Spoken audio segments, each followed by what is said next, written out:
we're going to start here because of the direction in which we work. And really, you just need to see how we're going to join on this side. So, flipping your work back over like so that you know where to start. Again, put your hook through, adjust your slip knot, pull it through to the right side of the fabric.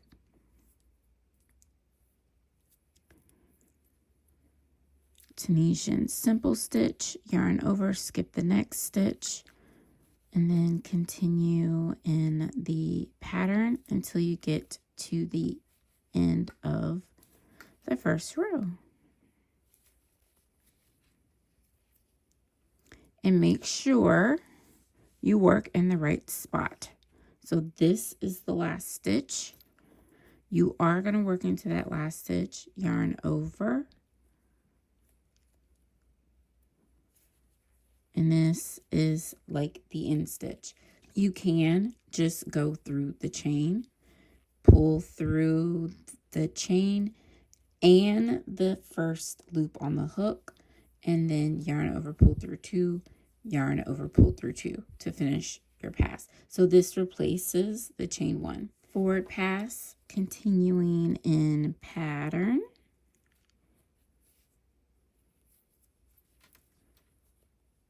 Again, we're just alternating between those 2 rows. When you get to the end, don't forget to work into that last Tunisian simple stitch, okay? Your end stitch. And again, work through the back loop, and you can pick up the back bump of the chain. That way it's 2 loops. Pull it through the edge and the first loop on the hook, and then yarn over, pull through 2, yarn over, pull through 2. And this is pretty much the left side. Connecting on the left side is a lot easier. If you have ever done interlock in Tunisian crochet, you are familiar with joining. It's just different because of the stitch, but it's the same idea. So make the shoulder section, which are your rows without increases, and then we'll review how to make an increase again. Alrighty, so just a quick recap. We have started the left side much like we did the right side. Again, we are doing a join as you go, or JGO, on before for the word turn pass, excuse me. So this replaces the chain 1, and then once you have made the number of rows that you would like for your shoulder, we're going to do the increases in the same manner. Again, I would avoid right at the edge. So yeah, continue in pattern, and then you could choose where you put your increase, because each increase adds 2 stitches, so it is better to stagger it so that they're not on top of each other. And again, don't forget to work the end stitch like so. And then I know previously I shown using the back bump, but honestly, because we did chains, this is the best way, is just to work through the chain. We pull through the 1 loop and then yarn over, pull through 2. And then continue in the same manner as you did the right front, making your increases.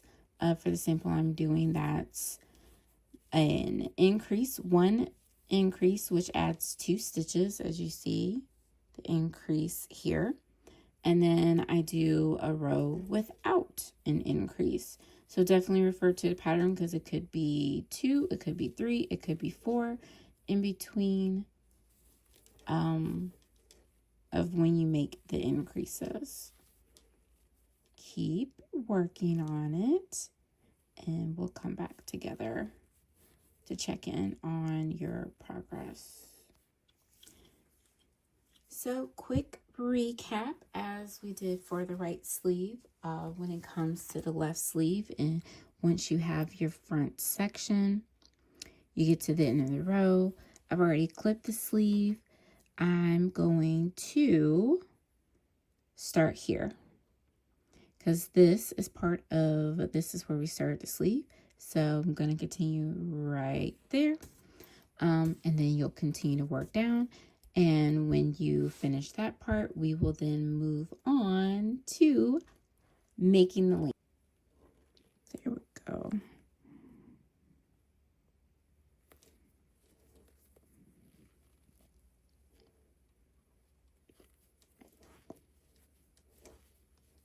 Alrighty, crochet besties, we are officially done with the left front. You should have something that looks very similar. Now, if you chose the open style, it will not crisscross as much. Again, I am doing the button style. When you open it, this is what it looks like. It is a beautiful seam because we did J-go on each side. We do not fasten off here because we are actually going to continue in order to make the length of your cardigan. At this point, if you want it cropped, kind of sitting right at the waist, you could stop here, you could bind off. But a lot of my crochet besties, they say they want something that falls at the hip or even covers their bottom. So we are going to continue within the next video on the lovely Olivia Tunisian Lace Cardigan as part of the crochet along. And if you're finding this after the crochet along, the videos are still here. You still have the option to get the PDF as well as the VIP experience where you can watch the videos ad-free, as well as get the pattern customizer that allows you to make another cardigan in any weight yarn based on your gauge. Anyways, I will see y'all in the next video. Keep stitching.